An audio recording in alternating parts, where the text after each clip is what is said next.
Bonjour à tous et bienvenue. Aujourd'hui c'est une vidéo un peu spéciale. Je voulais rendre hommage à Yanis Cavaglia, un joueur malheureusement décédé hier des suites d'une maladie. Il allait avoir 35 ans en février. Alors pour lui rendre cet hommage, je porte le maillot d'un ami en commun, Anthony Andreu, c'était son maillot à Hamilton.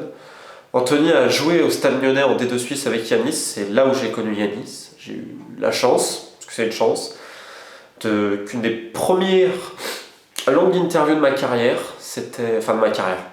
quand j'ai commencé un peu à faire du journalisme, c'était avec lui, dans le restaurant qui surplombe le centre d'entraînement de Colovray, donc à Lyon. Et je me souviens d'un type absolument adorable. On avait parlé une heure et demie. Un peu timide au début et après vraiment adorable. On s'était parlé après, je l'avais ressondé pour des dossiers, etc., des fois par téléphone. Bon, ça faisait un moment qu'on n'avait pas parlé, hein.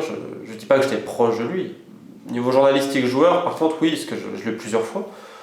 Mais surtout, il y a un mois et demi, j'étais au téléphone avec Anthony, donc, et on parlait de cette époque de Nyon, parce que voilà, j'ai eu la chance de connaître pas mal de mecs de cette époque, qui étaient vraiment des mecs adorables. Frédéric Besser, Cédric Delaloma, Bertrand Zomo, Baranto. Et on parlait, Karim Chentouf, et on parlait de tout ça, et on parlait de Yanis, quoi. Et hier, j'apprends ça. Alors là, forcément, c'est rien comparé à sa famille, à tous ses proches réels, mais je me suis dit que ce mec avait toujours le sourire, qui était toujours de bonne humeur, qui était vraiment, même s'il pouvait râler sur un terrain, il confirmera d'où il est, c'était un type adorable. Je sais qu'on dit beaucoup ça quand la personne passe dans l'autre monde, parce que j'espère qu'elle passe dans un autre monde, et qu'elle ne tombera pas dans l'oubli, c'est aussi pour ça que je fais cette vidéo. Il avait toujours le sourire, un mec, un guerrier sur un terrain, un super défenseur en plus, hein. Il a joué à Croix-de-Savoie, au Gazlec, dans les Jeunes de Monaco. J'avais écrit un portrait que je mettrai dans le lien de la description il y a quelques années, je le laisserai tel quel. Et je voulais lui rendre ce petit hommage parce que vraiment c'était un joueur qui m'a un peu marqué.